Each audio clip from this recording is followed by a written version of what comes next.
ವಿನವಕ್ಯವನೆಲ್ಲ ಮೋಹದಲ್ಲಿ ಕನ್ನಡದಿ ಬೋಧಿಸುತ್ತ ಜನರ ವೇದಾವತಿಗೆ ಜಸಿರು ಸಾಧುನಿಗೆ ಮಣಿಯುವೆನು ಸಾಧು ನಿಜ ಗುಣಿಗೆ ಮಣಿಯುವೆನು ನಿಜವನ್ನರಿಸುವ ಶ್ರೀ ನಿಜ ಗುಣಿಯ ಗ್ರಂಥವರು ನಿಜವಾಗಿ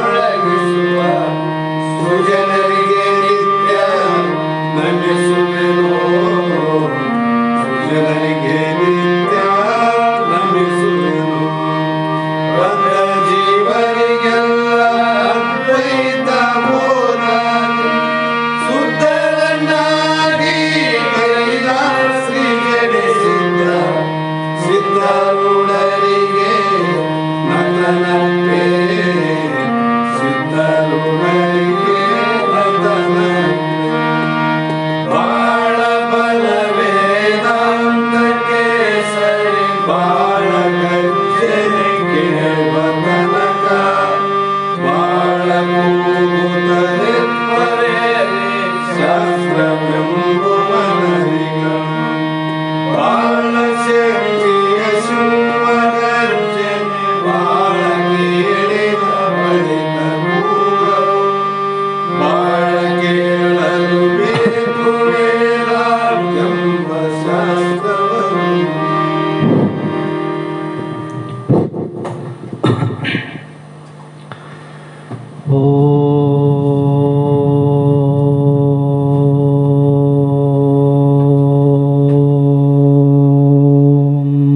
ಗುರುಬ್ರಹ್ಮ ಗುರುವಿಷ್ಣು ಗುರುದೇವೋ ಮಹೇಶ್ವರ ಗುರು ಸಾಕ್ಷಾತ್ ಪರಬ್ರಹ್ಮ ತಸ್ಮೈ ಶ್ರೀ ಗುರವೇ ನಮಃ. ಪರಮ ಪೂಜ್ಯ ಸದ್ಗುರು ಶ್ರೋತ್ರಿಯ ಬ್ರಹ್ಮನಿಷ್ಠರು ಶ್ರೀ ಅಭಿನವ ನಿಜಗುಣ ಮಂಗಳ ಶ್ರೀಚರಣ ಕಮಲಗಳಲ್ಲಿ ಶಿರಸಾಷ್ಟಾಂಗ ಪೂರ್ವಕವಾಗಿ ನಮನಗಳನ್ನು ಗೈಯುತ್ತ ಪರಮ ಪೂಜ್ಯರು ಶ್ರೋತ್ರಿಯ ಬ್ರಹ್ಮನಿಷ್ಠರು ಬ್ರಹ್ಮಲೀನರಾದ ಸದ್ಗುರು ಶ್ರೀ ಬಸವಾನಂದ ಅಜ್ಜಿಯವರ ಶ್ರೀಚರಣ ಕಮಲಗಳನ್ನು ಮಂದಿರದಲ್ಲಿ ಸ್ಥಾಪಿಸಿ ಜಗತ್ತೊಂದರು ಸಾಕ್ಷಾತ್ ಪರಶಿವನ ಅವತಾರಿಗಳು ಸಾಧು ಚಕ್ರವರ್ತಿ ಸದ್ಗುರು ಶ್ರೀ ಸಿದ್ಧಾರೂಢ ಮಹಾಸ್ವಾಮಿಗಳ ಶ್ರೀಚರಣ ಕಮಲಗಳಲ್ಲಿ ದೀರ್ಘದಂಡ ಪ್ರಣಾಮಗಳನ್ನು ಸಮರ್ಪಿಸಿ ಪರಮ ಪೂಜ್ಯರು ಶ್ರೋತ್ರಿಯ ಬ್ರಹ್ಮನಿಷ್ಠರು ಬ್ರಹ್ಮಲೀನರಾದ ಸದ್ಗುರು ಆರೂಢ ಜ್ಯೋತಿ ಶಿವತ್ರಪ್ಪ ಮಹಾಸ್ವಾಮಿಗಳ ಶ್ರೀಚರಣ ಕಮಲಗಳನ್ನು ಮಾಡಲು ಸ್ಮರಿಸಿಕೊಂಡು ಇಲ್ಲಿರುವಂಥ ಸರ್ವಶರಣರಿಗೆ ಅನೇಕ ಶರಣಾರ್ಥಿಗಳನ್ನು ತಿಳಿಸುತ್ತಾ ನಡೆದಿರುವಂಥ ಶಾಸ್ತ್ರ ಶ್ರೀಮದ್ ಭಗವದ್ಗೀತಾ ಎನ್ನುವ ಗ್ರಂಥದ 13ನೇ ಅಧ್ಯಾಯದ 16ನೇ ಶ್ಲೋಕ ಇಂದಿನ ಆಧಾರದ ವಿಷಯವಾಗಿರುವಂಥದ್ದು. ಇಲ್ಲಿಯ ಪರ್ಯಂತರ ಹೇಳಲ್ಪಟ್ಟಂಥ ವಿಷಯಗಳು ಏನಪ್ಪ ಅಂತಂದರೆ, ಬ್ರಹ್ಮವು ಎಷ್ಟು ಸೂಕ್ಷ್ಮದ ಅಷ್ಟೇ ವ್ಯಾಪಕವಾಗಿ ಇರುವಂಥದ್ದು ಅಂತ ಹೇಳಿದರು. ಎಷ್ಟು ವ್ಯಾಪಕ ಇರ್ತದೋ ಅದು ಅಷ್ಟೇ ಸೂಕ್ಷ್ಮವಾಗಿ ಇರುವಂಥದ್ದು. ಆಕಾಶ ಎಷ್ಟು ವ್ಯಾಪಕ ಐತೆ ಅಂದರೆ ಎಲ್ಲ ಕಡೆ ಐತೆ, ಅಷ್ಟೇ ಸೂಕ್ಷ್ಮವಾಗಿ ಉಂಟು ಅಂತ ಹೇಳ್ತಾರೆ. ಅದರಂತೆ ಎಲ್ಲ ಕಡೆ ತನ್ನ ಸ್ವರೂಪನೇ ಇರುವುದು. ಅಂಥ ಸ್ವರೂಪವನ್ನು ನಾವು ನಮ್ಮ ಅನುಭವದಲ್ಲಿ ತಂದುಕೊಳ್ಬೇಕಾದ್ರೆ ಅದು ಹೊರಗೆ ಎಲ್ಲಿ ಹುಡುಕಿದರೆ ಸಿಗೋದಲ್ಲ. ಹೊರಗೆ ಹುಡುಕಿದರೆ ಸಿಗೋದಲ್ಲ, ಅದು ನಿನ್ನಲ್ಲೇ ಉಂಟು. ಆ ಸ್ವರೂಪನೇ ನೀನೇ ಇದ್ದಿ ಅಂತ ಶಾಸ್ತ್ರ ಹೇಳ್ತದೆ.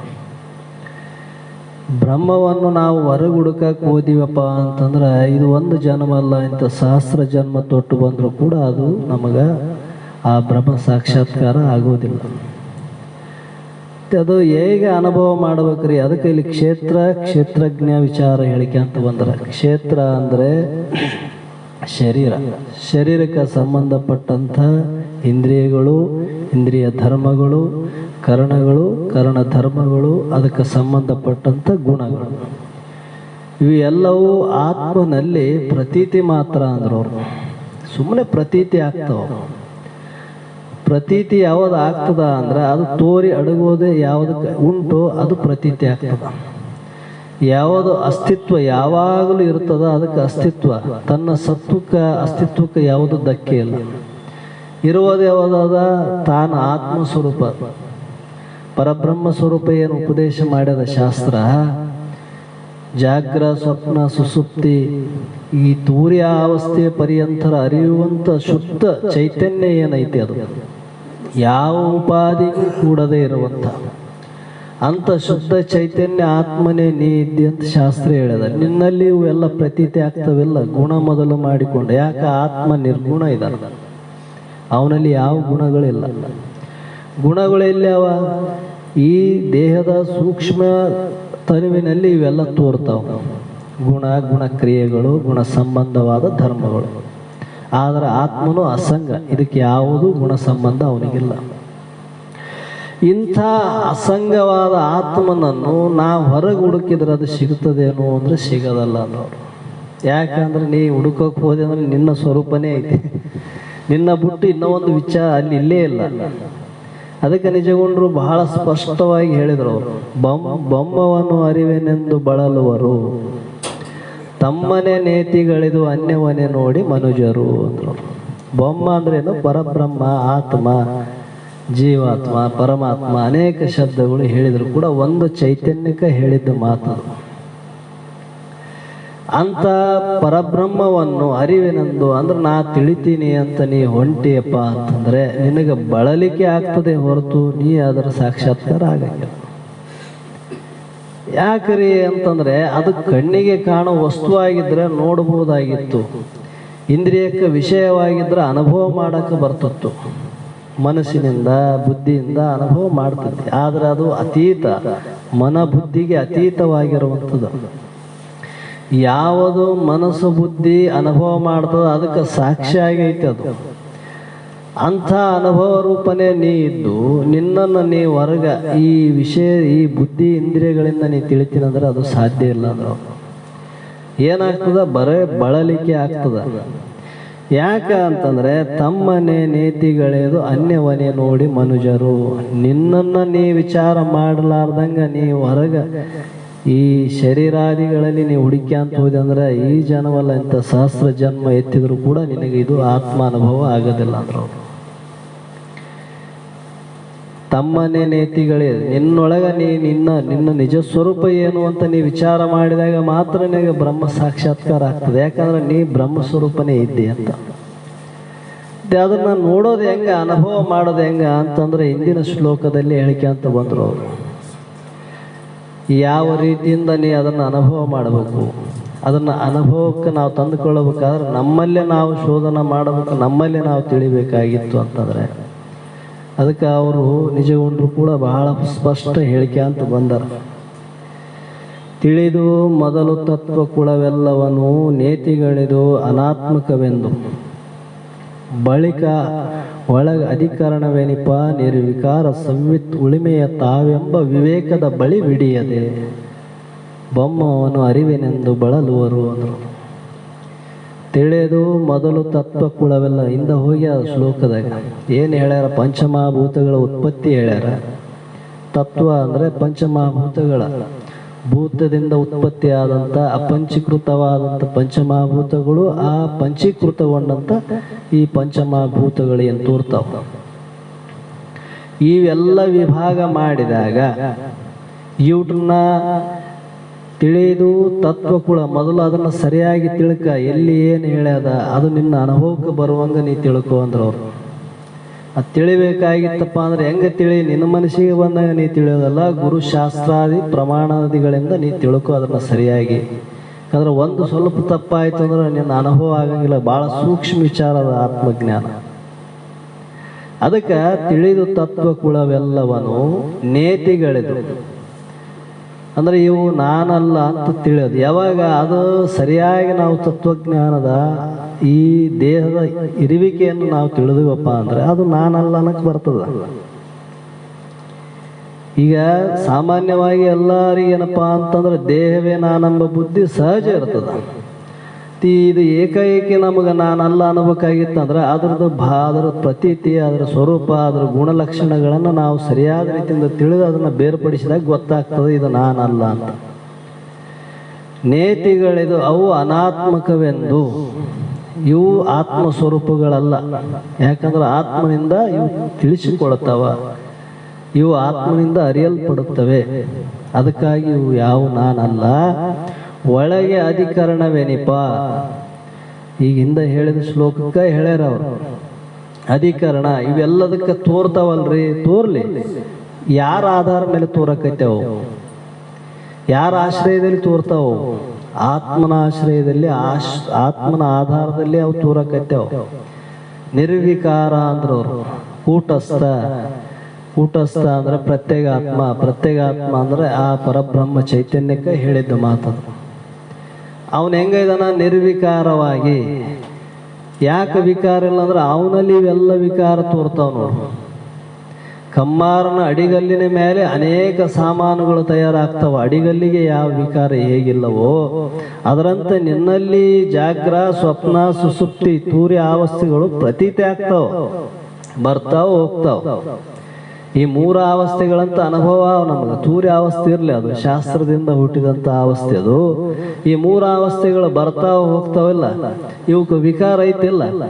ಆದ್ರೆ ನೋಡುವಂಥ ಸಾಕ್ಷಿಗೆ ಏನಾದರೂ ವಿಕಾರ ಅದೇನೋ? ನಿನ್ನಲ್ಲಿ ನಿನಗೇನಾದರೂ ವಿಕಾರತ್ವ ಐತೇನೋ? ನಿರ್ವಿಕಾರ ಕೂಟಸ್ಥ, ತಾವೆಂಬ ವಿವೇಕದ ಬಳಿ ಹಿಡಿಯದೆ. ಅದೇ ನಾನೆಂಬ ವಿವೇಕ ನಮ್ಮಲ್ಲಿ ಯಾವಾಗ ಹುಟ್ಟಿತು, ಇದನ್ನ ಬೇರ್ಪಡಿಸುವಂತ ಶಕ್ತಿ ಬಂತು ಅಂದ್ರೆ ಅದು ಬ್ರಹ್ಮ ಸಾಕ್ಷಾತ್ಕಾರ ಆಗ್ತದ. ಅದಕ್ಕಾಗಿ ಅದನ್ನ ಹೊರಗೆ ಹುಡುಕಕ್ಕೆ ಹೋಗಬೇಡ. ಅದು ಬಹಳ ಸೂಕ್ಷ್ಮವಾದ, ಅಷ್ಟೇ ವ್ಯಾಪಕವಾಗಿದೆ, ಅದು ನಿನ್ನಲ್ಲೇ ಉಂಟು ಅಂತ ಇಲ್ಲಿ ಹೇಳುತ್ತಾ 16ನೇ ಶ್ಲೋಕದಲ್ಲಿ ಹೇಳ್ತಾರ. ಏನಪ್ಪ ಅಂದ್ರೆ ಅವಿಭಕ್ತಂ ಚ ಭೂತೇಷು ವಿಭಕ್ತಂ ಇವ ಚ ಸ್ಥಿತಂ ಭೂತ ಮೃತ್ಯು ಚ ತಜ್ಞಯಂ ಗ್ರೈಷ್ಣ ಪ್ರಭವಿಷ್ಣು ಚ ಅಂತ ಇಲ್ಲಿ ಒಂದು 16ನೇ ಶ್ಲೋಕ ಹೇಳ್ತಾರೆ. ಅರ್ಜುನ ಕೇಳು, ಜ್ಞೇಯ ಸ್ವರೂಪನಾದ ಕ್ಷೇತ್ರಜ್ಞನು. ಜ್ಞೇಯ ಅಂದ್ರೆ ತಿಳಿಯುವಂಥವನು, ಎಲ್ಲವನ್ನು ತಿಳಿಯುವಂಥವನು. ಈ ದೇಹದ ಮೊದಲು ಮಾಡಿಕೊಂಡು ಕರಣಗಳ, ಇಂದ್ರಿಯಗಳ, ಅಂತಃಕರಣ ಎಲ್ಲವನ್ನು ತಿಳಿತಕ್ಕಂಥ ಏನು ಜ್ಞೇಯ ಸ್ವರೂಪ ಇದ್ದಾನ ಅಂದ್ರೆ ಜ್ಞಾನ ಸ್ವರೂಪನು. ಕ್ಷೇತ್ರಜ್ಞನು, ಅವನೇ ಕ್ಷೇತ್ರಜ್ಞನು. ಇದು ಶರೀರ ಕ್ಷೇತ್ರ, ಈ ಕ್ಷೇತ್ರವನ್ನು ತಿಳಿಯವನೇ ಕ್ಷೇತ್ರಜ್ಞ. ಎಲ್ಲ ಭೂತಗಳಲ್ಲಿಯೂ ಅಖಂಡವಾಗಿ ಏಕರಸವಾಗಿಯೂ, ಎಲ್ಲ ಭೂತಗಳನ್ನು ನಿನ್ನ ಶರೀರದಾಗ ಅಷ್ಟೇ ತಿಳಿತಾನ, ಉಳಿದವ್ರ ಶರೀರದಾಗ ಇಲ್ಲ ಅಂತಲ್ಲ. ಉಳಿದವ್ರ ಶರೀರದಾಗನು ಅದೇ ಆತ್ಮನೇ ಐತೆ. ಮತ್ತೆ ಉಳಿದವರಿಗಿದ್ದ ಅನುಭವ ನಮಗೆ ಯಾಕಿಲ್ಲ ಅಂತಂದ್ರೆ, ಈ ಉಪಾಧಿಯಲ್ಲಿ ತೋರಿದ ವ್ಯವಹಾರಗಳು ಇನ್ನೊಬ್ಬರಲ್ಲಿ ಇರ್ಲಿಕ್ಕಿಲ್ಲ. ಆದ್ರೆ ಎಲ್ಲರೊಳಗೆ ತಿಳಿಯುವಂತ ಅರಿವು ಒಂದೇ ಅದ, ಅದರಲ್ಲಿ ಖಂಡತ್ವ ಇಲ್ಲ. ನಿನ್ನೆ ಗುರುಗಳು ಉದಾಹರಣೆ ಕೊಟ್ರಲ್ಲ, ಆಕಾಶವನ್ನು ವಿಭಾಗ ಮಾಡುವುದು ಉಪಾದಿಯಿಂದ ನಾವು ನೋಡಬಹುದು ಅಷ್ಟೇ, ಆದ್ರೆ ಆಕಾಶ ವಿಭಾಗ ಆಗಂಗಿಲ್ಲ. ಈ ಮಠದ ಬಯಲು ಹೊರಗಿನ ಮಹಾಬೈಲಿಗೆ ವಿಭಾಗ ಮಾಡೋ ದೃಷ್ಟಿಯಿಂದ ನಾವು ವಿಭಾಗ ನಮಗೆ ಕಾಣ್ತದ. ಈ ಗೋಡೆ ಗೋಡೆಲಿಂದ ನಮ್ಗೆ ಅದು ವಿಭಾಗ ಕಂಡಂಗೆ ಕಾಣ್ತದ. ಇದು ಮಠದಗಳದ ಬಯಲು, ಅದು ಹೊರಗಿನ ಬಯಲು ಅಂತ. ಅದು ಯಾವುದರಿಂದ? ಉಪಾಧಿ ದೃಷ್ಟಿಯಿಂದ ನೋಡಿದಾಗ. ಆದ್ರೆ ಈ ಬೈಲಿನಲ್ಲಿ ಏನೋ ಭೇದ ಐತೇನೋ, ಎರಡಕ್ಕೆ ಆಶ್ರಯ ಕೊಟ್ಟಿದ್ದು ಅದು ಆ ಬೈಲೆ ಐತೆ ನೋಡು. ಉಪಾಧಿಗೆ ಆಶ್ರಯ ಕೊಟ್ಟಿದ್ದು ಯಾವ ಬೈಲಿನ ಆಶ್ರಯದಲ್ಲಿ ಉಪಾಧಿ ತೋರ್ತದ. ಅದರಂಗ ದೇಹಗಳಲ್ಲಿ ವಿಭಾಗ ಇದಾವ. ಒಬ್ರಿಗಿದ್ದ ದೇಹ ಇನ್ನೊಬ್ರಿಗಿಲ್ಲ, ಒಬ್ರಿಗಿದ್ದದ್ದು ಗುಣಗಳು ಇನ್ನೊಬ್ಬರಲ್ಲಿ ಇಲ್ಲ. ಇವು ಭಿನ್ನ ಭಿನ್ನ ಇರ್ತಾವ. ಆದ್ರೆ ಒಳಗಿರುವಂತ ಚೇತನ ಮಾತ್ರ ಒಂದೇ ಅದ ಅರ್ಜುನ. ಅದು ಎಲ್ಲ ಭೂತಗಳಲ್ಲಿ ಅಂದ್ರು ಪ್ರಾಣಿ ಮೊದಲು ಮಾಡಿಕೊಂಡು ಸೃಷ್ಟಿಕರ್ತನ ಪರ್ಯಂತರ ಎಲ್ಲದರಲ್ಲಿ ಒಂದೇ ಚೇತನ ಅದ, ಅದರಲ್ಲಿ ಭೇದ ಇಲ್ಲ. ಅಖಂಡವಾಗಿಯೂ, ಅಖಂಡ ಅಂದ್ರೆ ಖಂಡ ಅಂದ್ರೆ ಪರಿಚಿನ್ನ, ಅಖಂಡ ಅಂದ್ರೆ ಪರಿಚಿನ್ನ ರಹಿತವಾಗಿ ವ್ಯಾಪಕವಾಗಿ ಎಲ್ಲ ಕಡೆ ಇತ್ತು ನೋಡೋದು. ಏಕರಸವಾಗಿಯೂ ಆಕಾಶದಂತೆ ಇರುವನು. ಯಾರಿರುವನು? ಕ್ಷೇತ್ರಜ್ಞನು. ಕ್ಷೇತ್ರಜ್ಞನು ಅಂದ್ರೆ ಪರಬ್ರಹ್ಮನು. ಪರಬ್ರಹ್ಮ ಅಂದ್ರೆ ಜೀವಾತ್ಮ. ಜೀವಾತ್ಮ ಅಂದ್ರೆ ಪ್ರತ್ಯೇಗಾತ್ಮ. ಶಬ್ದಗಳು ಭಿನ್ನವಾದರೂ ಕೂಡ ಅರ್ಥ ಒಂದೇ. ಆ ಚೈತನ್ಯಕ್ಕೆ ಹೇಳ್ಯಾರ. ತಿಳಿಯುವಂಥವನಿಗೇನು ಅರುಸ್ವರೂಪನೇ ಇದಾನ ಅವನಿಗೆ.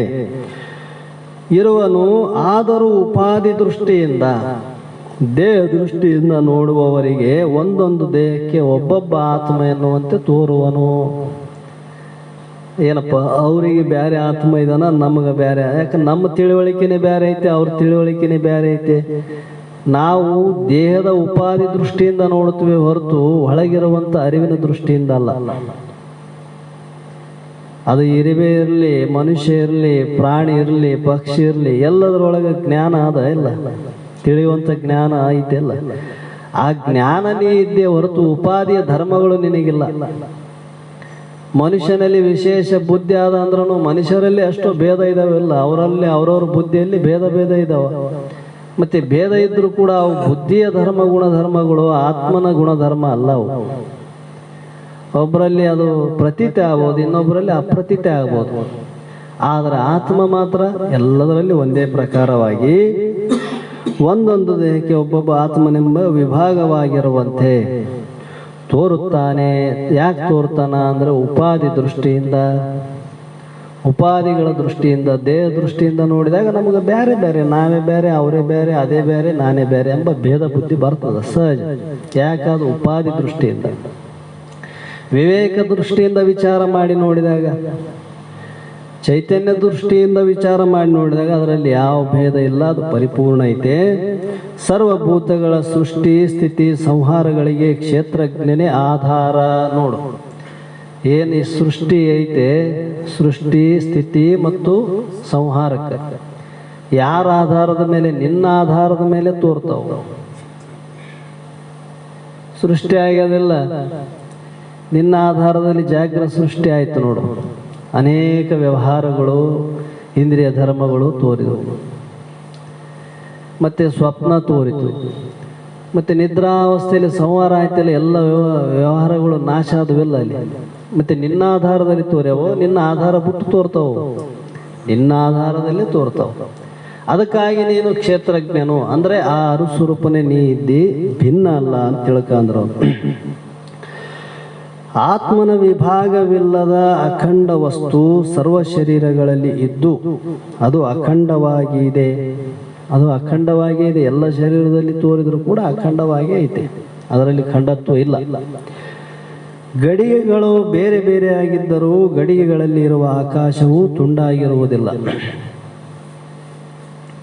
ಅನೇಕ ಉಪಾಧಿಗಳು ಗಡಿಗೆಗಳು ತೋರ್ತಾವ, ಅದರಲ್ಲಿ ಬಯಲು ಬೇರೆ ಬೇರೆ ಆಗಿ ತೋರ್ತದ. ಒಂದು ಓದಂಗ ಆಗ್ತದ, ಒಂದು ಬಂದಂಗ ಆಗ್ತದ. ಏನೋ ಹೋಗ್ಯಾನ ಆತ್ಮ ಓದೋನು ಬರ್ತಾನೇನೋ. ಉಪಾಧಿ ವ್ಯವಹಾರ ಕಾಣ್ತದ ನಿನಗ, ಬಯಲು ಹೋಗೋದು ಅಲ್ಲ, ಬರೋದು ಅಲ್ಲ. ಅದು ಆ ಉಪಾಧಿ ಓದ್ತದ ಬರ್ತದ. ಅದನ್ನ ನೋಡಿ ನಾವು ಆತ್ಮನಲ್ಲಿ ಏನಪ್ಪಾ ಅಂದ್ರೆ ಭಿನ್ನ ಭಿನ್ನತೆಯನ್ನ, ಇದು ಬೇರೆ ಅದು ಬೇರೆ ಅಂತ ಬರ್ತದ. ಅವನು ಓತಾನ ಬರ್ತಾನೆಂಬ ಭಾವನು ಬರ್ತದ. ಅದಕ್ಕೆ ಮನೆಯಿಂದ ಒಂದು ಪಾತ್ರೆಯನ್ನು ತಂದರೆ ಅದರ ಜೊತೆಗೆ ಆಕಾಶವನ್ನು ತರಲಿಲ್ಲ. ನೀ ಏನ್ ತಂದಿದ್ದೇನು?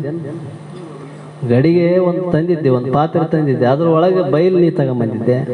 ಅದು ಮೊದಲೇ ಐತಿ, ಎಲ್ಲ ಕಡೆ ಐತಿ, ಅದು ವ್ಯಾಪಕ. ಆದ್ರೆ ನಾವು ತಂದಿದ್ದೇನದ ಪಾತ್ರೆ ಅಷ್ಟೇ ತಂದೀವಿ, ಗಡಿಗೆ ಅಷ್ಟೇ ತಂದೀವಿ, ಬಯಲು ತಂದೀವಿ?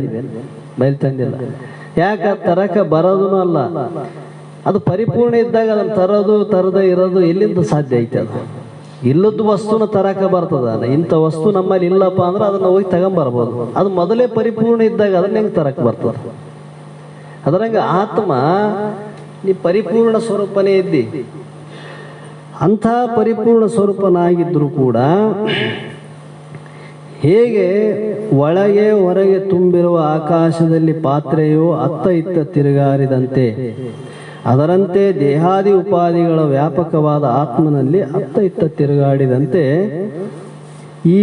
ಈ ರೀತಿಯು ನಮಗ ಪ್ರತೀತಿ ಆಗ್ತದ. ಏನಪ್ಪ, ಆತ್ಮನೇ ಹೋಗ್ಯಾನ, ಆತ್ಮನೇ ಬರ್ತಾನ ಅಂತ ನಮ್ಗೆ ಸಹಜ ಅನಿಸ್ತದ. ಆದರೆ ಹೋಗೋದು ಬರೋದು ಆತ್ಮನ ಗುಣಧರ್ಮ ಅಲ್ಲ. ಆತ್ಮ ಹೋಗೋದೂ ಅಲ್ಲ, ಬರೋನು ಅಲ್ಲ. ಅವನು ಅಚಲ, ಅವಿನಾಶಿ, ಅಚಲ್. ಆತ್ಮ ಹೆಂಗಿದಾನ? ಅವನು ಅವಿನಾಶಿ, ಅಚಲವಾಗಿ. ಅವನು ಹೋಗೋನು ಅಲ್ಲ, ಬರೋನು ಅಲ್ಲ. ನಾಶರಹಿತನು ಮತ್ತು ಯಾವಾಗಲೂ ಸ್ಥಿರವುಳ್ಳವನು. ಒಂದು ಕಡೆ ಹೋಗಿ ಬರಕ್ಕೆ ಯಾವ್ದು ಬರ್ತದಂದ್ರೆ ಪರಿಚಿನ್ನ ವಸ್ತುವಿಗೆ ಹೋಗಕ್ಕೆ ಬರಕ್ಕೆ ಬರ್ತದ. ದೇಹ ಪರಿಚಿನ್ನ ಅದ, ಅದಕ್ಕೆ ಇಲ್ಲಿ ಮಠಕ್ಕೆ ಬಂದದ, ಮನೆಗೆ ಹೋಗ್ತದ. ಆತ್ಮ ಓತನ ಬರ್ತಾನೆ, ಆತ್ಮ ಪರಿಪೂರ್ಣ ಇದಾನ. ಮತ್ತು ನಮಗೆ ಯಾಕೆ ಈ ದೃಷ್ಟಿ ಇಲ್ರಿ ಅಂದ್ರೆ ನಾವು ದೇವೇ ನಾನಂತ ತಿಂದ ನಮಗೆ ತಲೆಗೈತೆ. ಅದು ಎಲ್ಲಿ ಹೋಯ್ತು ಅಂದ್ರೆ ನೀನು ಎಲ್ಲಿ ಹೋದ್ರು ನಿನ್ನ ಪರಿಪೂರ್ಣ ಸ್ವರೂಪ, ನಿನಗೆ ಹೋಗೋನಲ್ಲ ಬರೋನಲ್ಲ ಎಂಬ ಅನುಭವ ಇರ್ತದೆ. ದೇಹ ದೃಷ್ಟಿ ಎಲ್ಲಿವರೆಗೆ ಐತೆ ಅಲ್ಲಿವರೆಗೆ ನಾವು ಓದ್ತೀವಿ ಬರ್ತೀವಿ ಅಂತ ನಮಗೆ ತೋರ್ತದದು. ಹೀಗೆ ಈ ಶ್ಲೋಕದಲ್ಲಿ ವಿಭಕ್ತಮಿವ ಎಂಬ ಪದವು ಬಹಳ ಸ್ವಾರಸ್ಯವಾಗಿ, ನಿಜವಾಗಿ ಅದು ಸ್ವರೂಪತಂ ಅವಿಭಕ್ತವೇ ಆದರೂ ದೇಹ ದೃಷ್ಟಿ ಉಳ್ಳವರಿಗೆ ನಿಜವಾಗಿ ವಿಚಾರ ಮಾಡಿ ನೋಡಿದರೆ ಆತ್ಮನು ಪರಿಪೂರ್ಣ ಎಲ್ಲ ಕಡೆ ವ್ಯಾಪಕನೇ ಇದ್ದಾನ. ಆದರೆ ದೇಹ ದೃಷ್ಟಿಯಿಂದ ನಮಗೇನಪ್ಪ ಅಂತಂದ್ರೆ ಅವನು ವಿಭಕ್ತ ಅಂದ್ರೆ ಬೇರೆ ಬೇರೆ ಆಗಿ ತೋರ್ತಾನ. ಅವನಲ್ಲಿ ಬೇರೆ ಆತ್ಮ, ನಮ್ಮಲ್ಲಿ ಬೇರೆ ಆತ್ಮ ಅಂತ ಭಿನ್ನತೆ ಯಾಕೆ ತೋರ್ತದಪ್ಪ ಅಂತಂದ್ರೆ ದೇಹದ ದೃಷ್ಟಿಯಿಂದ ನೋಡಿದಾಗ. ಈ ದೇಹದ ದೃಷ್ಟಿಯಿಂದ ನಮ್ಗೆ ಅವಿಭಕ್ತವಾಗಿ ತೋರ್ತದ. ವಿಚಾರ ಮಾಡಿ ನೋಡಿದ್ರೆ ಅವನು ಅವಿಭಕ್ತನೇ, ವಿಭಕ್ತ ಇಲ್ಲ, ಅವನಿಗೆ ಪರಿಚಿನ್ನತ್ವ ಇಲ್ಲ. ಹೀಗೆ ಉಪನಿಷತ್ಗಳಲ್ಲಿಯೂ ಅನೇಕ ಸಾರಿ ಪ್ರಯೋಗಿಸಲ್ಪಟ್ಟಿದೆ. ದೃಷ್ಟಿಗೆ ನಾನತ್ವ ಗೋಚರವಾಗುತ್ತಿದೆ, ಜ್ಞಾನ ದೃಷ್ಟಿಗೆ ಭೇದವಿಲ್ಲ. ಎಲ್ಲಿ ದೋಷ ಆಗ್ತದ? ದೃಷ್ಟಿಯಲ್ಲಿ ನಮಗೆ ಏನಪ್ಪ ಅಂದ್ರೆ ಈ ಚರ್ಮದ ದೃಷ್ಟಿಯಿಂದ ಭೇದ ಕಾಣ್ತದೆ ಹೊರತು ಜ್ಞಾನದ ದೃಷ್ಟಿಯಿಂದ, ವಿವೇಕ ದೃಷ್ಟಿಯಿಂದ ನೋಡಿದಾಗ ಯಾವ ಭೇದವು ನಮಗೆ ಪ್ರತೀತಿ ಆಗುವುದಿಲ್ಲ.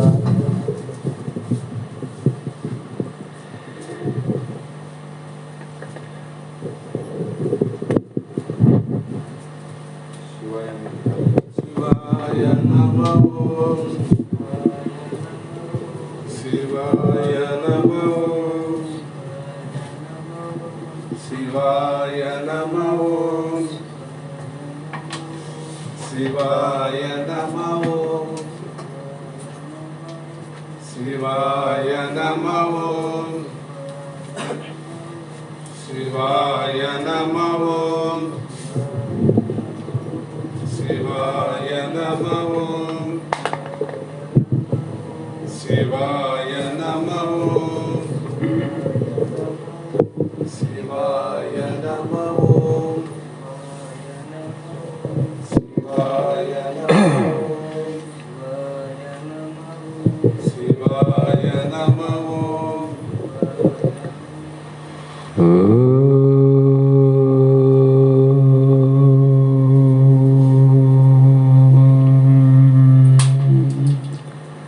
पूजमूलो गुरुर्मूर्ति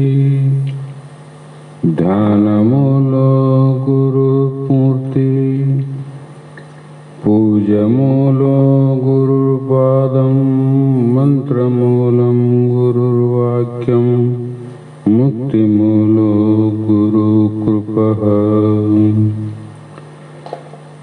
सिद्ध सद्गुरुपादाब्जं जननी जनकस्ततः तत्त्वोपदेशकर्तारं नत्वा भक्तिपुरस्सरम् जगदादि जगद्गुरु अद्वैत सार्वभौम सद्गुರು ಸಿದ್ಧಾರೂಢ ಮಹಾಸ್ವಾಮಿಗಳ ಶ್ರೀ ಪಾದಪದ್ಮಗಳಿಗೂ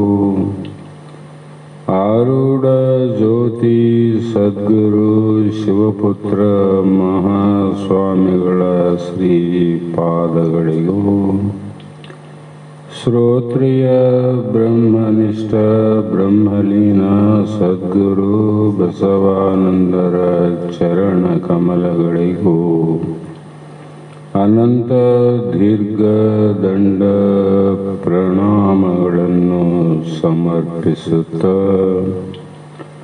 ಸದ್ಗುರು ಸಿದ್ಧಲಿಂಗಪ್ಪ ತಾತ ಕಪಗಲ್ ಇವರನ್ನು ಮನದೋಳು ಧ್ಯಾನಿಸುತ್ತ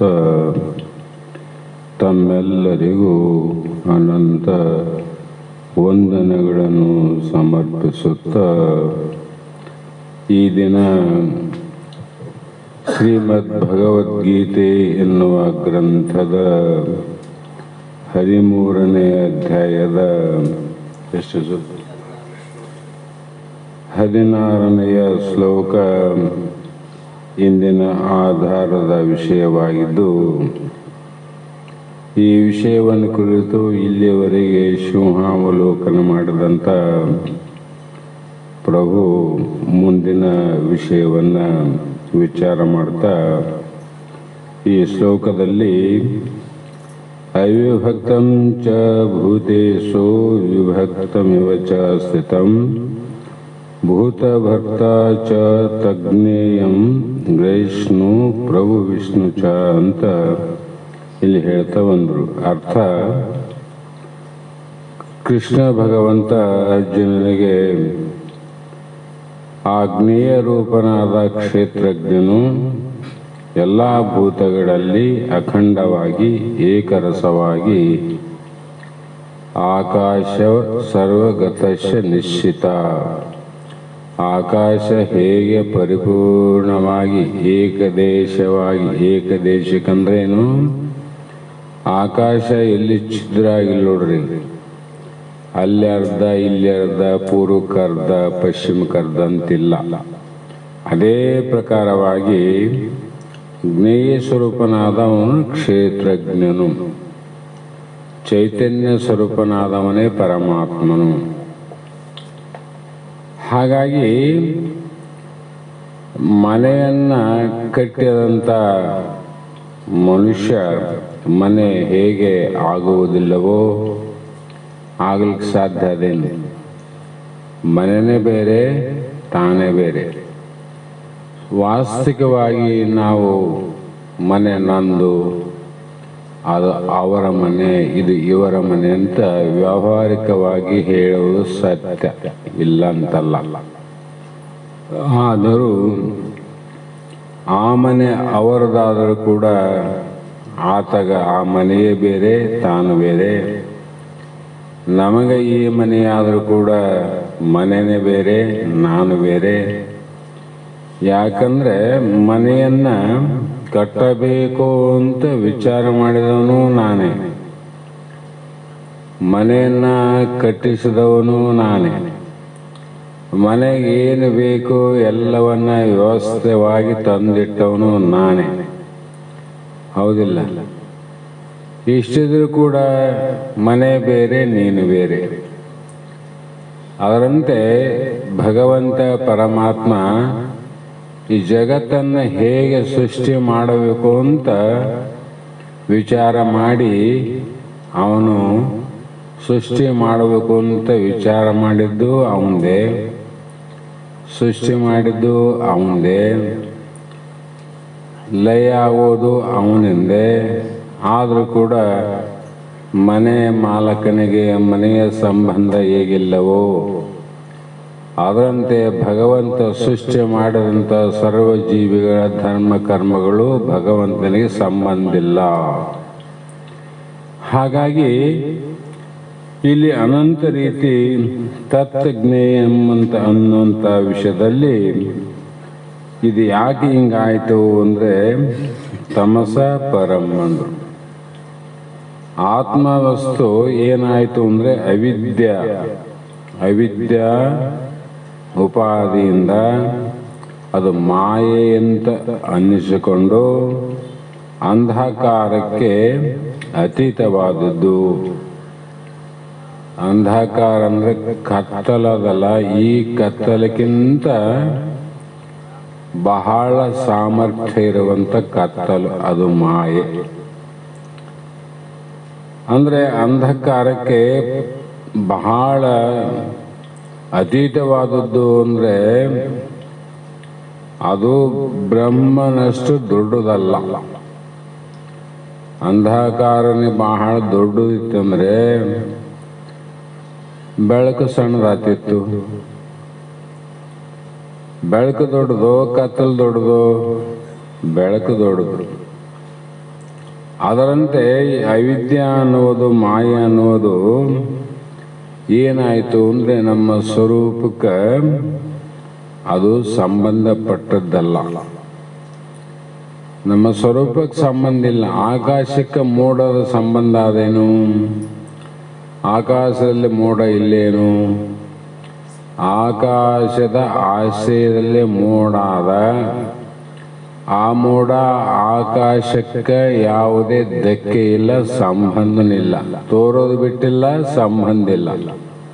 ಅದರಂತೆ ನಮಗೂ ಕೂಡ ಕತ್ತಲು ಕತ್ತಲು ಅನ್ನುವುದು ಹೇಗೆ ಅಂದರೆ ಕುಂತಲ್ಲ ವಿಚಾರ ಮಾಡ್ಬೋದು. ನಿಮ್ಮ ಕಣ್ಣನ್ನು ನೀವು ಮುಚ್ಚಿ ನೋಡ್ರಿ, ನಿಮ್ಗೇನು ಕಾಣ್ತದ? ಕತ್ತಲು ಕಾಣ್ತದ, ಬೆಳಕು ಕಾಣ್ತದೆ ಅಲ್ಲಿ.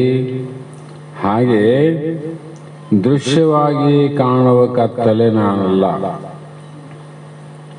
ನಮ್ಮ ಕಣ್ಣು ನಾವು ಮುಚ್ಚಿದಾಗ ಹಿಂಗೆ ಕತ್ತಲು ಕಾಣ್ತದಲ್ಲ, ಆ ಕತ್ತಲನ್ನು ನಾವು ತಿಳಿದು ಕತ್ತಲು ನಮ್ಮನ್ನು ತಿಳಿತೋ? ಕತ್ತಲನ್ನು ನೀನೇ ತಿಳಿದೆ. ಕಣ್ಣು ತೆರೆದಾಗ ಬೆಳಕು ಕಂಡಿತಲ್ಲ, ಆ ಬೆಳಕನ್ನು ಯಾರು ತಿಳಿದ್ರು? ನೀನೇ ತಿಳಿದೆ. ಅದರಂತೆ ಅರಿವು ಮರೆವುಗಳ ಎರಡನ್ನು ಅರಿಯುವುದೇ ಆತ್ಮ. ಜ್ಞಾನ ಅಜ್ಞಾನ ಎರಡನ್ನ ತಿಳಿತೀವಿ. ಆ ಕಾರಣದಿಂದ ಆ ಕತ್ತಲು ಮತ್ತು ಬೆಳಕು ಎರಡನ್ನ ನೋಡೋನು ಯಾರು? ಕರೆಂಟ್ ಹೋಯಿತು, ಕತ್ತಲಾಯಿತು, ನೋಡಿದ್ರೆ ಯಾರು? ನೀನು. ಕತ್ತಲು ನೋಡಿಲ್ಲ, ಮತ್ತೆ ಬೆಳಕು ಬಂತು, ಕೈ ಕರೆಂಟ್ ಬಂತಪ್ಪ, ನೋಡಿ ತಿಳಿದವನು ಯಾರು? ನೀನೆಲ್ಲ. ಅಂದರೆ ಈ ಕತ್ತಲು ನಿನಗೆ ಸಂಬಂಧ ಇಲ್ಲ, ಬೆಳಕು ನಿನಗೆ ಸಂಬಂಧ ಇಲ್ಲ. ಈ ಕತ್ತಲು ಮತ್ತು ಬೆಳಕಿಗೆ ಸಾಕ್ಷಿ ನೀನಿದ್ದಿ, ಹೌದಿಲ್ಲ? ಅದರಂತೆ ಒಳಗಿನ ಅಂಧಕಾರ ಇದೆ, ಹೊರಗಿಂದ ಗೊತ್ತಾಯ್ತಲ್ಲ. ಅದರಂತೆ ಒಳಗೆ ನೀನೇನಿದ್ದೆಲ್ಲ, ನಿನ್ನಲ್ಲಿರುವಂಥ ಅವಿದ್ಯೆ ಅನ್ನುವಂಥ ಮಾಯಾ ಅಂಧಕಾರ ಸಂಬಂಧ ಇಲ್ಲ, ಮತ್ತು ಜ್ಞಾನ ಕೂಡ ನಿನಗೆ ಸಂಬಂಧ ಇಲ್ಲ. ಯಾಕ? ಈ ಬೆಳಕನ್ನು, ಈ ಕತ್ತಲೆಯನ್ನು ನೀನೇ ನೋಡ್ತಿದ್ದಿ ಅಂತ ಅರ್ಥ. ಹಾಗಾಗಿ ಅಂಥ ಅಜ್ಞಾನವನ್ನು ನೋಡುವ ಜ್ಯೋತಿಯೇ ನಮ್ಮ ಸ್ವರೂಪ. ನಮ್ಮ ಸ್ವರೂಪ ಏನಂತ ಅರ್ಥ ಆಯ್ತೀಗ? ಆ ಜ್ಯೋತಿಯೇ ನಮ್ಮ ಸ್ವರೂಪ. ಹಾಗಾಗಿ ಸೂರ್ಯನಿಗೂ ಅಂಧಕಾರಕ್ಕೂ ಎಂದೆಂದಿಗೂ ಸಂಬಂಧವಿಲ್ಲ. ಕತ್ತಲು ಅನ್ನುವುದು ಸೂರ್ಯನಿಗೆ ಎಂದಾದರೂ ಅದು ಆವೃತ್ತಿ ಮಾಡೋದೇನು ಅಂದರೆ ಇಲ್ಲವೇ ಇಲ್ಲ. ಬೆಳಕೆಲ್ಲದ ಅಲ್ಲಿ ಕತ್ತಲಿಲ್ಲ. ಅಂದರೆ ಈ ಬೆಳಕು ಕತ್ತಲನ್ನು ನೋಡೋದೇನು ಅಂದರೆ ಬೆಳಕು ಕತ್ತಲನ್ನು ನೋಡೇ ಇಲ್ಲ. ಯಾಕಂದ್ರೆ ಬೆಳಕು ಬರೋದ್ರಾಗ ಕತ್ತಲು ಹೋಗಿರ್ತದೆ, ಯಾವಾಗ ನೋಡೋದು? ಅದು ನೋಡ್ತದೇನಿಲ್ಲಲ್ಲ. ಅದೇ ರೂಪವಾಗಿ ಸೂರ್ಯನಿಗೂ ಅಂಧಕಾರಕ್ಕೂ ಸಂಬಂಧ ಇಲ್ಲ. ಸೂರ್ಯ ತನ್ನ ರಥದ ಮೇಲೆ ಕುಂತು ಮುಂದ ಆ ಕುದುರೆಗಳು ಅಸಮ ವಿಷಮ ಅಂತಾರೆ, ಅದಕ್ಕೆ 7 ಕುದುರೆ, ಎಳವ ಸಾರಥಿ. ಆ ರಥದ ಮೇಲೆ ಕುಂದ್ರಂದ್ರೆ ಮುಂದ ವರ್ಣನಿಗೆ ಕುದುರೆಗಳಿಗೆ ಕತ್ತಲು ಕಾಣಂಗಿಲ್ಲ ಅಂದಮೇಲೆ ಸೂರ್ಯನಿಗೆ ಹೆಂಗೆ ಕಾಣ್ತದೆ? ಬೆಳಕು ಕತ್ತಲನ್ನು ಎಂದು ನೋಡೇ ಇಲ್ಲ ಎಂದು ತಿಳ್ಕರಿ. ಹಾಗಾಗಿ ಆತ್ಮನು ಶುದ್ಧವಾದ ಚಿದ್ಘನ ಸ್ವರೂಪನು. ಯಾವ ಸ್ವರೂಪ? ಚಿದ್ಘನ ಅಂದರೆ ಚಿದ್ರೂಪ ಸ್ವರೂಪ, ಅಂದರೆ ಎಲ್ಲವನ್ನ ಅರಿಯುವವನು, ತಿಳಿಯುವವನು. ನಾವು ಈಗ ರೋಗವನ್ನು ಬಂತು ಅಂದಾಗ ತಿಳ್ಕೊಂತೀವಿ. ರೋಗ ಹೋಗಿ ಆರೋಗ್ಯ ಆಯಿತು ಅಂದ್ರೂ ಕೂಡ ತಿಳಿತೀವಿ. ರೋಗದ ಅನುಭವ, ಆರೋಗ್ಯದ ಅನುಭವ ನಿನಗಾಯ್ತಿಲ್ಲ, ರೋಗಕ್ಕಾಗಿಲ್ಲ, ಔಷಧಕ್ಕಾಗಿಲ್ಲ, ನಿನಗಾಗ್ಯದ. ಅದೇ ರೀತಿಯಾಗಿ ಇಲ್ಲಿ ಆತ್ಮನು ತಮಸ್ಸೆಂದು ಹೇಳಿಸಿಕೊಳ್ಳುವ ಅವಿದ್ಯೆಗೂ ತತ್ಕಾರ್ಯಗಳಾದ ಜಡವಸ್ತುಗಳಿಗೂ ಅತೀತವಾಗಿದ್ದು ಅವುಗಳನ್ನು ಪ್ರಕಾಶ ಮಾಡುತ್ತದೆ. ಅವಿದ್ಯ ಅನ್ನುವಂಥದ್ದೇನದ ತಮಸ್ಸು, ತಮೋಗುಣದಿಂದ ಆಗುವ ಆತ್ಮಶುದ್ಧವಾದ ಅವಿದ್ಯೆನದ ಅವಿದ್ಯೆಯ ಕಾರ್ಯ. ಅವಿದ್ಯೆ ಅಂದ್ರೆ ಏನು ತೊಂದಿಲ್ಲ. ಕಳ್ಳನ ಊರಾಗಂದ್ರೆ ಏನು ತೊಂದಿಲ್ಲ, ಏನು ತೊಂದ್ರೆ ಇಲ್ಲ, ಆರಾಮಿರ್ತಾರೆ. ಅವನ ಕಾರ್ಯ ಕಳ್ಳತನ ಮಾಡಕ್ಕೆ ಶುರು ಮಾಡಿದ್ರೆ ಅವಾಗ ಕಷ್ಟ ಆಗ್ತದೆ ನೋಡಿ. ಕಳ್ಳನಿಂದ ಏನಾಗಿಲ್ಲ, ಕಳ್ಳನ ಕಾರ್ಯ ಪ್ರಾರಂಭ ಆಯ್ತು ಅಂದ್ರೆ ಅಲ್ಲೋಲ ಕಲ್ಲೋಲ ಆಗ್ತದೆ. ಅದಕ್ಕೆ ಅವಿದ್ಯೆ ಅಂತಲ್ಲ, ಅವಿದ್ಯೆ ಕಾರ್ಯ ಯಾವಾಗ ಪ್ರಾರಂಭ ಮಾಡ್ತಿಲ್ಲ ಆವಾಗ ನಮಗೆ ದುಃಖಗಳಾಗಿ ಅನಂತ ಜಡವಸ್ತುವಾದ ದೇಹಗಳಲ್ಲಿ ನಾವು ಆತ್ಮ ಸಂಬಂಧವನ್ನು ಮಾಡಿಕೊಂಡು ತಾದಾತ್ಮ ಭಾವನೆಗೊಂಡು ಈ ಜಡವಾದ ವಸ್ತುಗಳ ಕಾರ್ಯವನ್ನು ನೋಡಿ ನಾನು ಈ ಕಾರ್ಯಗಳನ್ನು ಮಾಡುತ್ತೇನೆ, ಮಾಡುವವನು ಅಂತ ನಮಗನಿಸದ.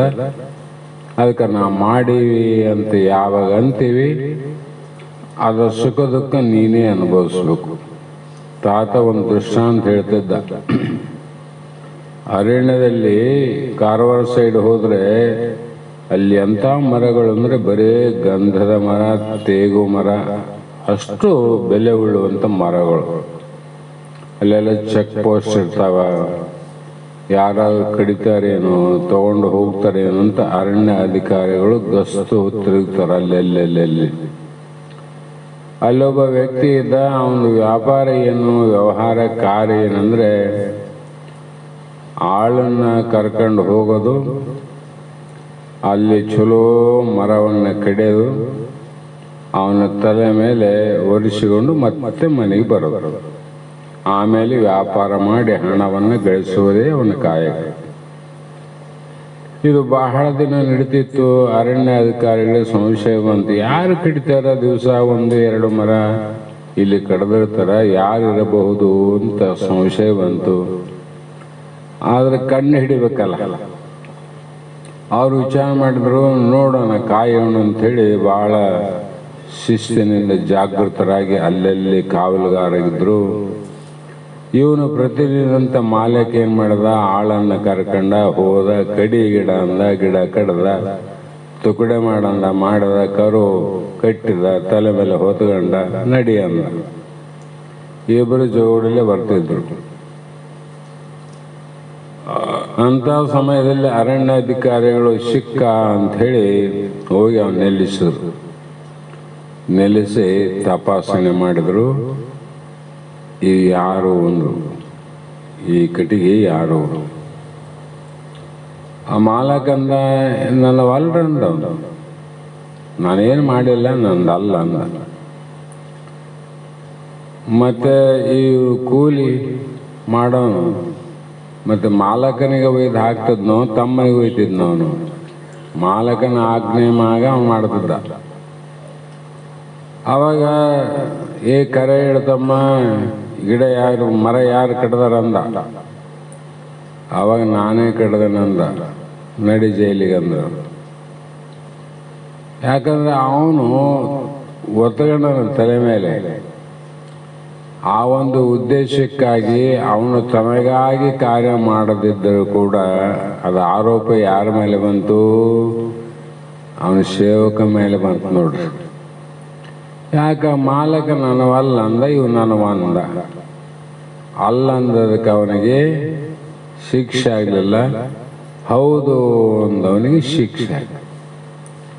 ಅದರಂತೆ ಇಲ್ಲಿ ಕೂಡ ಈ ದೇಹ ಅನಾತ್ಮವಾದ ಜಡವರ್ಗ ಏನದ, ಈ ದೇಹ ನಾನು ಅಂತ ಯಾರು ಅಂತಾರ, ಯಮಧರ್ಮಂತನ ನಡಿ ನೀನಂತನ. ಎಲ್ಲಿ? ನೀನು ನರಕಕ್ಕೆ ನಡಿ, ಜೈಲಲ್ಲ. ಮತ್ತು ಯಾವನು ಇದು ನಂದಲ್ಲಂತನ, ನೀನು ಬಿಡುಗಡೆ, ನಿನಗೆ ಬಂಧನ ಇಲ್ಲ.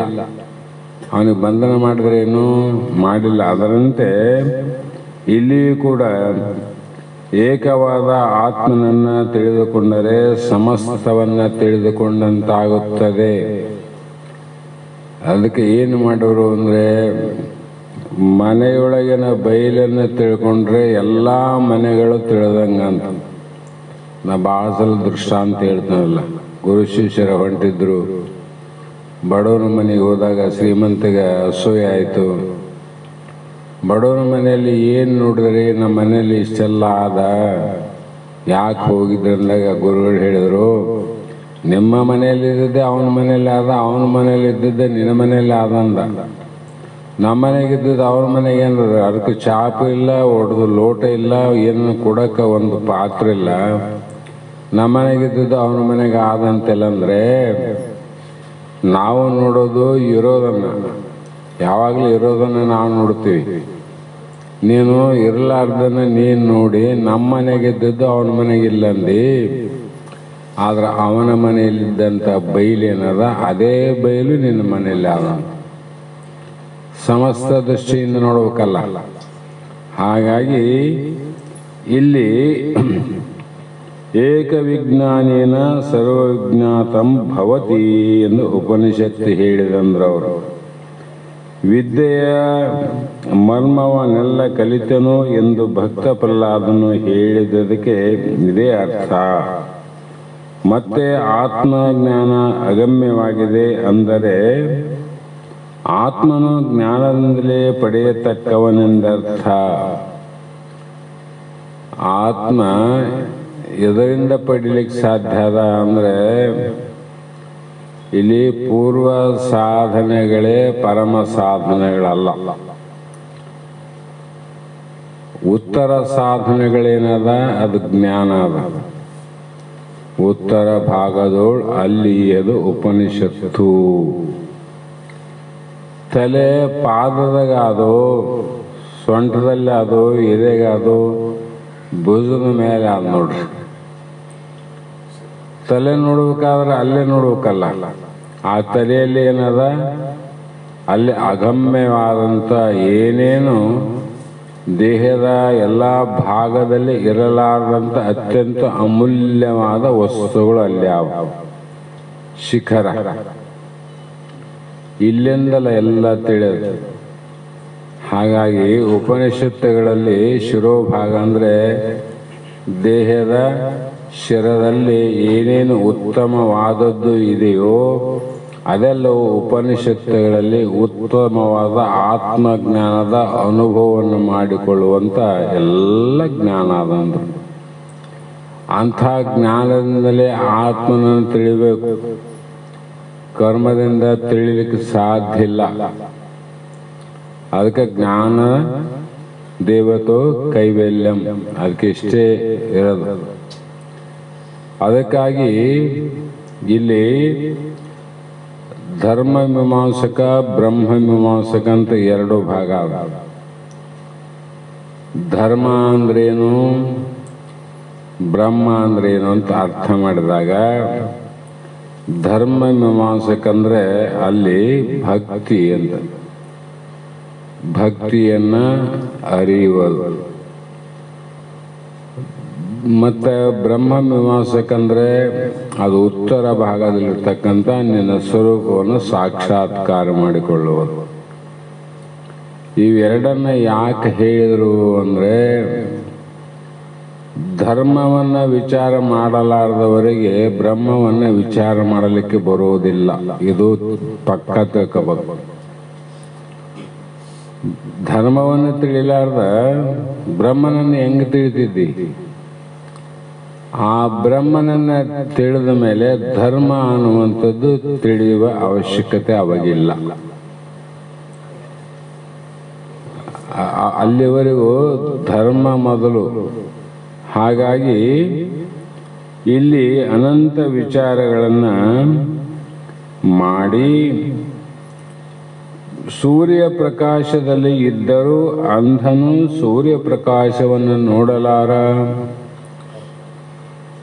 ಕುರುಡನು ಸೂರ್ಯನ ಪ್ರಕಾಶದಲ್ಲಿ ಆನಿಲ್ಲ. ಸೂರ್ಯ ಆನ, ಕಣ್ಣಿದ್ದವರು ನೋಡ್ತಾರ, ಕಣ್ಣು ಇಲ್ಲದವನು ನೋಡ್ಲಿಕ್ಕೆ ಸಾಧ್ಯ ಅದೇನು? ಅವನ ಪಾಲಿಗೆ ಸೂರ್ಯ ಇಲ್ಲೇನು? ಸೂರ್ಯನ ನೋಡುವ ಕಣ್ಣಿಲ್ಲ ಅಂತ. ಅಂದರೆ ಸೂರ್ಯನನ್ನು ನೋಡಬೇಕಾದರೆ ಕಣ್ಣೇ ಮುಖ್ಯ. ಅದರಂತೆ ಆತ್ಮ ತಮ್ಮ ಸ್ವರೂಪವಾಗಿದ್ದರು. ಆತ್ಮ ಇದು ಅಪ್ರಾಪ್ಯ ಪ್ರಾಪ್ತಿ ಅಲ್ಲ. ಉಪಾಸನ ಮತ್ತು ಬೇರೆ ಕಾರ್ಯದಲ್ಲಿ ಅಪ್ರಾಪ್ಯ ಪ್ರಾಪ್ತಿ ಮಾಡಿಕೊಳ್ಳುವಂಥ ಸಿದ್ಧಿ ಮಾಡಿಕೊಳ್ಳುವಂಥ ಸಾಧನಗಳವ ಅಲ್ಲಿ. ಆದರೆ ಜ್ಞಾನವೇ ಶ್ರೇಷ್ಠ. ಯಾಕಂದ್ರೆ ಇಲ್ಲಿ ಅಪ್ರಾಪ್ಯ ಪ್ರಾಪ್ತಿ ಅಲ್ಲ, ನಮ್ಮ ಸ್ವರೂಪವೇ ಆತ್ಮ, ಆತ್ಮವೇ ನಾವು. ಹೀಗಿದ್ದು ಇಲ್ಲಿ ಆ ಸೂರ್ಯನ ಸಮಯದ ಎದುರಿಗೆ ಅಂಧ ಇದ್ದ ಕುರುಡಿದ್ರೆ ಹೇಗೆ ಅವನು ಕಾಣೋದಿಲ್ಲವೋ, ಆತ್ಮಸ್ವರೂಪ ನಾವೇ ಆಗಿದ್ದರೂ ಇಲ್ಲಿ ಅಜ್ಞಾನ ದೃಷ್ಟಿ ಇರುವಂಥವರಿಗೆ ಆತ್ಮ ದರ್ಶನಕ್ಕೆ ಯೋಗ್ಯವಲ್ಲ. ಆತ್ಮ ದರ್ಶನ ಆಗೋದಿಲ್ಲ. ನಮಗೆ ಬಹಳ ದೂರ ಇರುವಂಥ ಎಲ್ಲ ದೇವರ ದರ್ಶನ ಆಗ್ತದ. ಕಾಶಿಗೆ ಹೋಗಿ ಬಂದೆ, ದರ್ಶನ ಆತ್ರಿ. ರಾಮೇಶ್ವರಕ್ಕೆ ಹೋಗಿದ್ದೆ, ದರ್ಶನ ಆಯ್ತ್ರಿ. ಎಲ್ಲೆಲ್ಲೋ ಹೋಗಿ ಬಂದೆ, ದರ್ಶನ ಆಯ್ತಲ್ಲ. ನಿನ್ನಲ್ಲೇ ನೀನೇ ಆತ್ಮ ಇದ್ದು ನಿನ್ನಲ್ಲಿರುವಂಥ ದೇವರು ದರ್ಶನ ಆಗಲಾರ್ದ ದೂರದ ದರ್ಶನ ಆಗ್ಯದಲ್ಲ, ಮತ್ತು ನಿನ್ನ ದರ್ಶನ ನಿನಗೆ ಯಾಕಾಗಲಿಲ್ಲ? ಒಬ್ಬ ಪಂಡಿತ ಬಂದಿದ್ದಂತ, ಬಹಳ ಪಂಡಿತ, ಚತುರ. ನೋಡಿದ್ರೆ ಆತನ ಹಿಂದನೇ ಹೋಗುವಿನ ಅಂಥವ್ರು ಸಿಗುತ್ತಾರ ಇಲ್ಲ ಅನ್ನುವಂಥ ಜ್ಞಾನಿ. ಜಗತ್ತಿನಲ್ಲಿ ಮೊನ್ನೆ ಹೇಳಿದ್ನಲ್ಲ, ಕಾಶಿಯಲ್ಲಿ ಬೆಕ್ಕು ಎಣ್ಣೆ ತಿಂತಿತ್ತು, ಅದನ್ನು ನೋಡದೆ. ಶ್ರೀಶೈಲದಲ್ಲಿ ನಾಯಿ ನೈವೇದ್ಯ ತಿಂತಿತ್ತು, ಇಲ್ಲಿಂದ ಓಡಿಸಿದೆ ಅಂತ ಹೇಳೋರಾರಲ್ಲ. ಹಿಂಗೆ ಅನಂತ ರೀತಿ ಹೇಳಿಕೆ ಅಂತ ಹೇಳ್ತಾ ಹೋಗ್ತಕ್ಕಂಥ ವ್ಯಕ್ತಿಗಳು ಬಹಳ ಇದ್ರು. ಬಹಳ ಜೋರಾಗಿ ಪ್ರವಚನ ಮಾಡ್ತಿದ್ದ ಜನ ಒಂದು ದಿನಕ್ಕಿಂತ ಒಂದು ದಿನ ಹೆಚ್ಚು ಆಗ್ತಾ ಸಾವಿರಾರು ಜನ ಸೇರ್ತಿದ್ರು. ಅದನ್ನೇ ಬಂಡವಾಳ ಮಾಡಿಕೊಂಡು ಏನೇನೋ ಹೇಳಿದ. ಆವಾಗ ಅದರಲ್ಲಿ ಎಲ್ಲ ದಡ್ಡರಂಗಿಲ್ಲ. ಅದಕ್ಕೆ ಬಸವಣ್ಣರು ಹೇಳ್ತಿದ್ರು, ಶಾಸ್ತ್ರ ಹೇಳುವಾಗ ಎಲ್ಲರಿಗೆ ಹೇಳುವಂಗ ತಿಳಿಯುವಂಗ ಅಥವಾ ನಿನಗೆ ತಿಳಿದಷ್ಟು ಹೇಳು. ಕೈಗಂಟ ಹಾಕಿ ಹೇಳಕ್ ಹೋದ್ರೆ ಎಲವ ಮುರಿತೇವಂತಿದ್ದ. ಯಾಕಂದ್ರೆ ಅಲ್ಲಿ ತಿಳಿದವರಿದ್ರೆ ಇದು ಹೆಂಗ ಅಂತ ಕೇಳಿದ್ರೆ ಕಷ್ಟ ಅಲ್ಲ. ಅವಾಗ ಆಯಾಮ ಹೇಳಿದ್ಲು, ಅಪ್ಪ ಶಾಸ್ತ್ರ ಎಲ್ಲ ಮುಗಿತು, ನಮಸ್ಕಾರ ಮಾಡಲು. ಅಪ್ಪ ಅಂದ್ಲು, ಏನ್ ತಾಯಿ ಎಂದ. ಮಿಠ ದಿಲ್ ಖೋಟ, ಹಂಗೆ ಇರ್ತಾವ ಅವನು. ಮಾತು ಬಹಳ ಚಂದ. ತಾಯಿ ಅಂದ, ಅಪ್ಪ ನಾಳೆಗೆ ನಮ್ಮ ಮನೆಗೆ ಪ್ರಸಾದಕ್ಕೆ ಬರಬೇಕು. ಆವಾಗಂದ, ಆಯ್ತಮ್ಮ ಬರ್ತೀನಿ ಅಂದರೆ ನಮಗೆ ಕೆಲವು ಕರಾರವ ನಿಯಮ ಅವ, ಆ ಪಾಲನೆ ಮಾಡಿದ್ರೆ ಮಾತ್ರ ನಾನು ಬರ್ತೀನಿ ಅಂದ. ಅಪ್ಪ ಏನಾದ್ರು ಹೇಳ, ನಿನಕ್ಕಿಂತ ಹೆಚ್ಚಿಂದ ಏನಾದ್ರು ಜಗತ್ತಿನಾಗಂದ. ಏನಿಲ್ಲಮ್ಮ, ನಾವು ಪಾದಪೂಜೆಗೆ 5,001 ರೂಪಾಯಿ, ನಮಗೆ ಪೇಟಿ ಬಸವನಿಗೆ 1,001, ತಬಲ ಬಸವನಿಗೆ 1,001, ಇಷ್ಟು ಕಾಣಿಕೆ ಕೊಡಬೇಕು ಅಂದು. ಆಗಲ್ರಪ್ಪ, ಆಗಲಿ ಅಂತಪ್ಪ. ಮನೆ ಕರ್ಕೊಂಡು ಹೋಗಿ ಆಕೆ ಏನು ಮಾಡಲಿಲ್ಲ ಅಂದ್ರೆ ಬಿಸಿ ಕರಿಗಡವು ಮಾಡಿದ್ಲು, ದೊಡ್ಡ ಕರಿಗಡವು. ಅದಕ್ಕೆ ಬೇಕಾದಂಥ ಉಳಿದು ಎಲ್ಲ ವ್ಯವಸ್ಥೆ ಮಾಡಿದ್ಳು. ಅಪ್ಪ ಪ್ರಸಾದ ಮಾಡ್ರಿ ಅಂತ ಪೂಜೆ ಆಯಿತು, ಕಾಣಿಕೆ ಇಟ್ಟರು, ಎಲ್ಲ ಆಯಿತು. ಪ್ರಸಾದ ಕುಂತಾಗ ಆಕೆ ಏನು ಮಾಡಲಿಲ್ಲ ಅಂದ್ರೆ 3 ತಟ್ಟೆಗೆ ಪ್ರಸಾದವನ್ನು ಹಚ್ಚಿಕೊಂಡ್ಬಂದು ಅವ್ರ ಮುಂದೆ ಇಟ್ಲು. ಮೊದಲು ಯಾರಿಗೆ ಇಟ್ಟಲು ಅಂದರೆ ಅಪ್ಪಗೆ ಇಟ್ಲು. ಆಮೇಲೆ ಪೇಟಿ ಬಾರಿಸೋನಿಗೆ, ತಬಲ ಬಾರಿಸೋನಿಗೆ ಇಟ್ಲು. ಇಟ್ಟ ಮೇಲೆ ಅವರು ಮತ್ತೆ ಪ್ರಸಾದ ಸ್ವೀಕಾರ ಮಾಡ್ಬೇಕ, ಮಂತ್ರ ಅದು ಇದು ಏನು ಅನ್ಬೇಕಲ್ಲ. ಅದು ಜಯಮಂಗಲಂ ಜಯ ನಮ ಪಾರ್ವತಿ ಪತಿ ಅಂತಿದ್ದ ಮತ್ತೆ ನಿಂದಿರ್ತದ್ದು. ಹೀಗೆ 4 ಸಲ 5 ಸಲ ಅಂದ ಅಲ್ಲಿಗೆ ನಿಂತ. ಅಪ್ಪ ಪ್ರಸಾದ ತಗೊಳ್ರಿ, ಬರೀ ಮಂತ್ರನೇ ಹೇಳಕತ್ತಿರಲ್ಲ ಅಂದ. ಅವನಿಗೇನಾಯ್ತು ಅಂದರೆ ಆ ಪೇಟೆ ಬಾಸವನ ಪಾತ್ರೆ ತವಾ ಬಾಸವನ ತಟ್ಟೆಯಲ್ಲಿ ಕರಿಗಡುಬು ತುಂಬ ತುಪ್ಪ ಹಾಕಿದ್ಲು, ತುಂಬ ತುಪ್ಪ. ಇವನಿಗೆ ತುಪ್ಪ ಇಲ್ಲ, ಬರೀ ಕರಿಗಡಬ.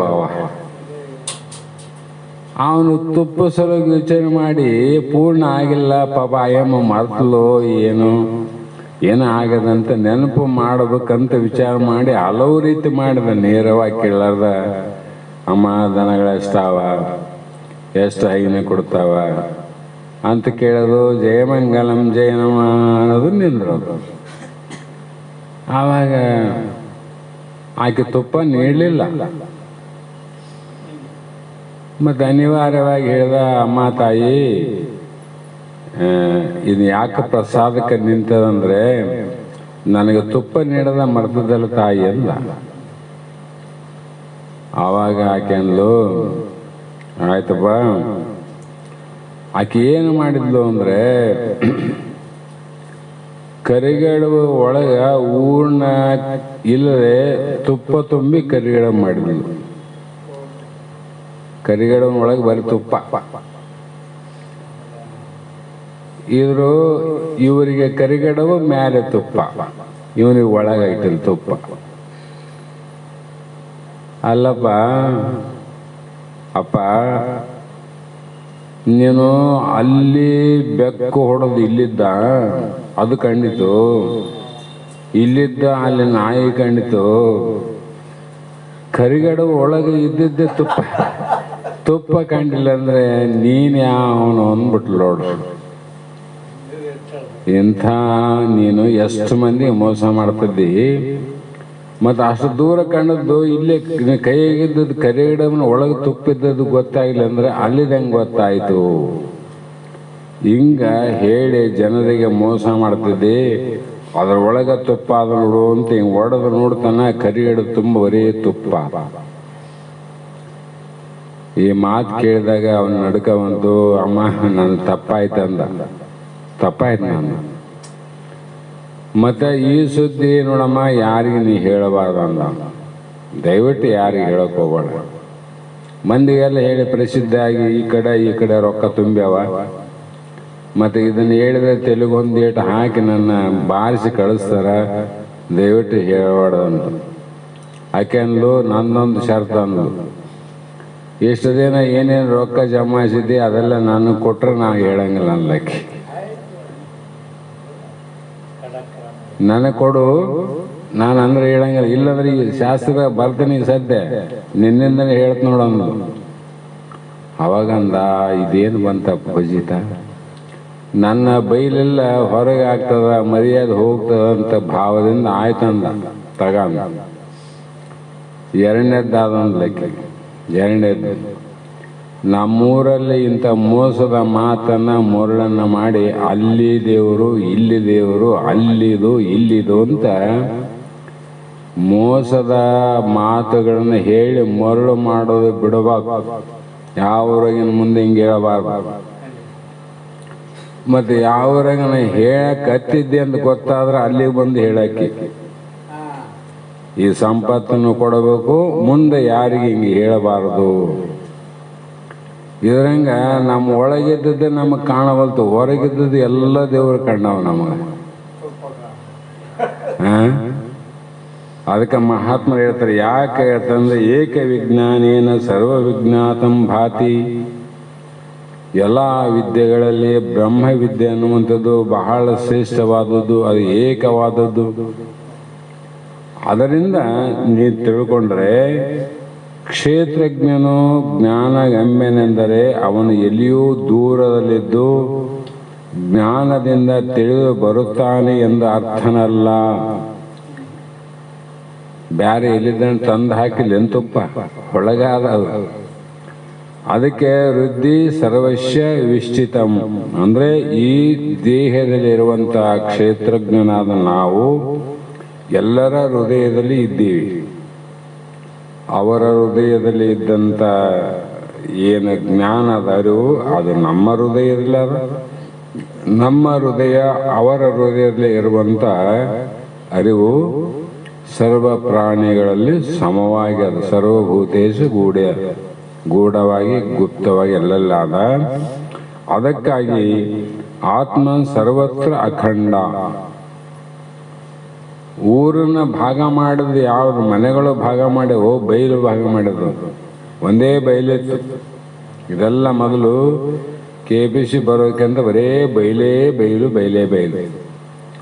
ಈ ಬಯಲಲ್ಲಿ ಅನಂತ ಮನೆಗಳು ಹುಟ್ಟಿ ಇದು ಶಕ್ತಿನಗರ ಆಯಿತು.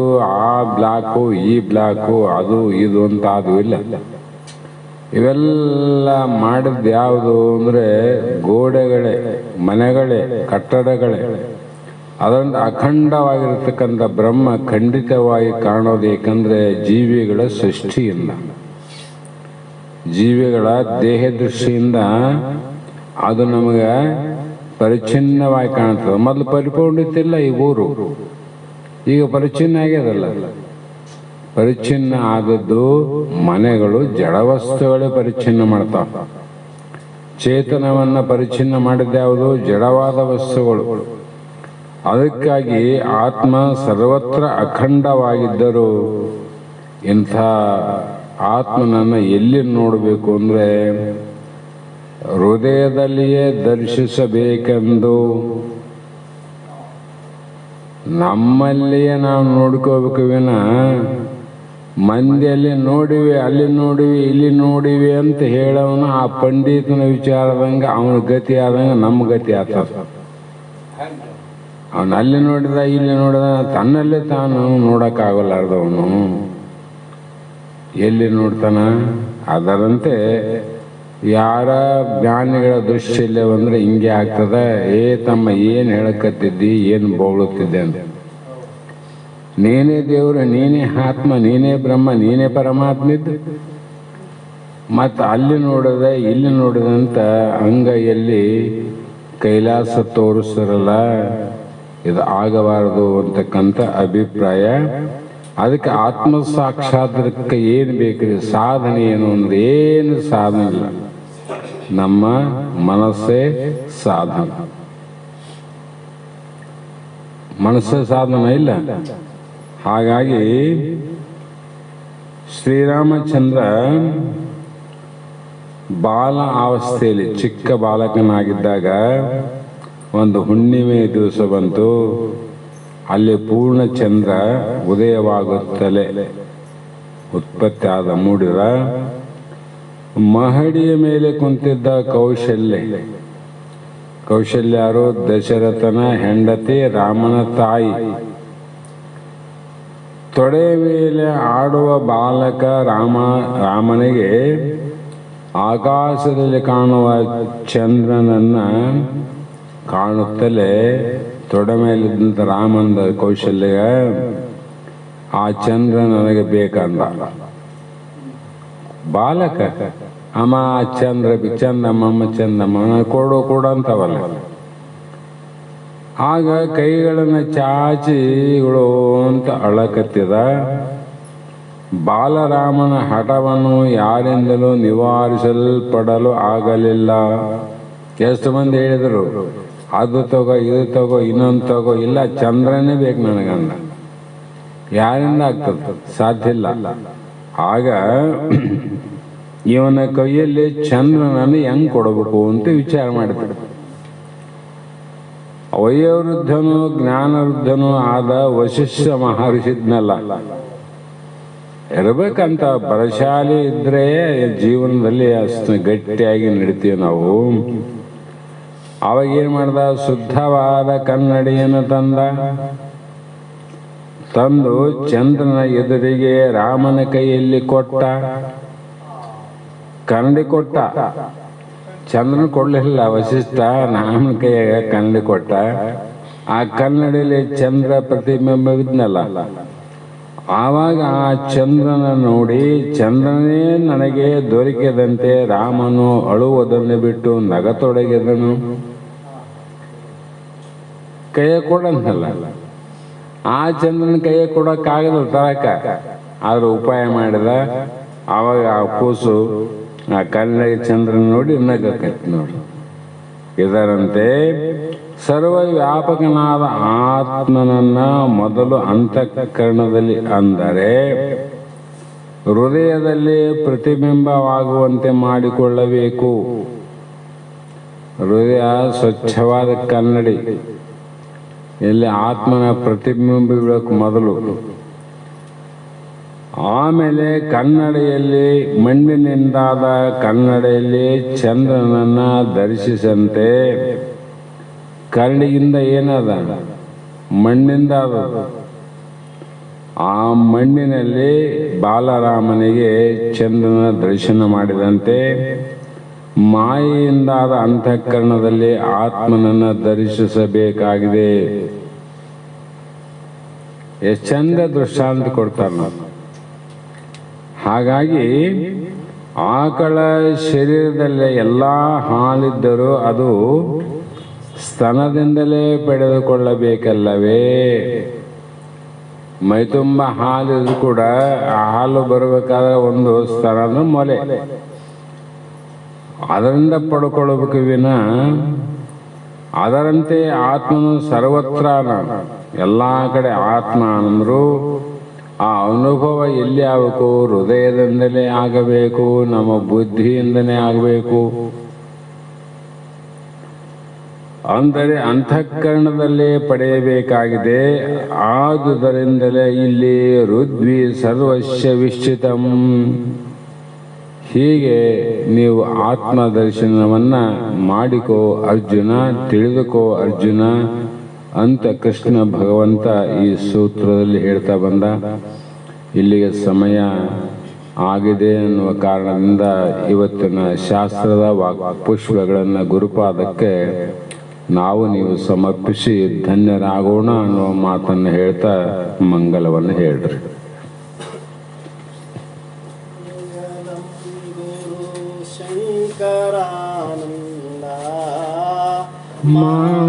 ಮಾತಾರುಂದ ಸಂಗ ಶರಣರ ನಿಜದಾನಂದ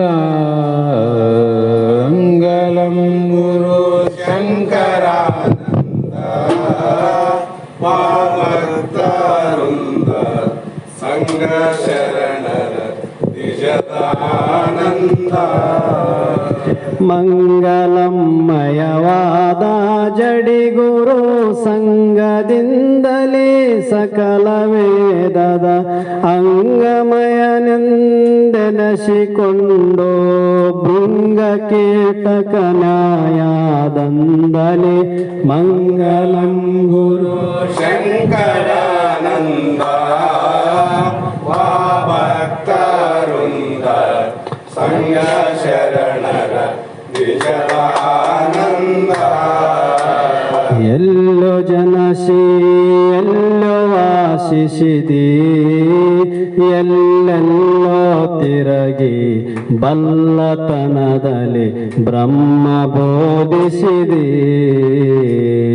ಎಲ್ಲೋ ಜನಸಿ ಎಲ್ಲೇ ವಾಸಿಸಿದೆ, ಎಲ್ಲೆಲ್ಲೋ ತಿರಗಿ ಬಲ್ಲತನದಲ್ಲಿ ಬ್ರಹ್ಮ ಬೋಧಿಸಿದೆ.